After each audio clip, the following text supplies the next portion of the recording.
Sorry सर्वात अगोदर तुझं नाव काय आहे? पूजा पांडे. पूजा पांडे. पूजा पांडे. काय झालं? ॲक्च्युली असं 18 तारखेला आमच्या शाळेतले सहाय्यक शिक्षक श्री योगेश यादव यांना दुपारी 12:30 वाजता अटक करण्यात आली.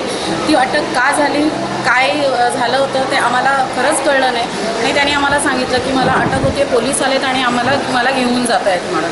पण ॲक्च्युली काय झालं होतं ते इतर शिक्षकांना कोणालाही माहिती नव्हतं. जे झालं, जे आम्ही ऐकलं नंतर, ते अशा स्वरूपाचं होतं की आम्ही कुठेही तोंड उघडू शकत नव्हतो. तोंड दाबून बुक्क्यांचा मार असं झालं होतं आम्हाला.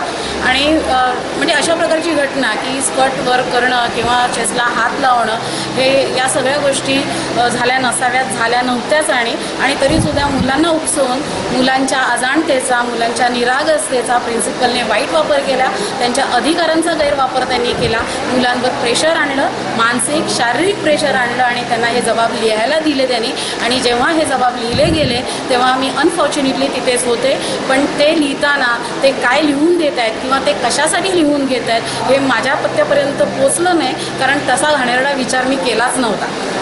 जर योगेश यादव यांना फसवण्यात आलं तर ह्या सगळ्या घटनेमध्ये कोणाचा हात असू शकतो तुम्ही सांगू शकता? जे दिसतंय त्यानुसार प्रिन्सिपल मॅडमचाच हात यामध्ये असावा, कारण त्याच एकमेव अशा आहेत की ज्यांनी हे सगळं कुभांड रचलेलं आहे. तर किती शिक्षक त्यांच्या फेवरमध्ये आहेत?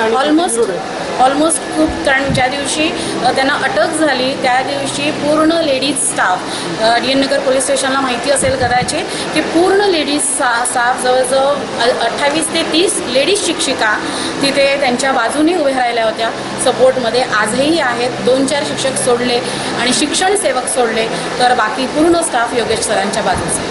थँक्यू. अजून कोणी शिक्षक बोलायचं?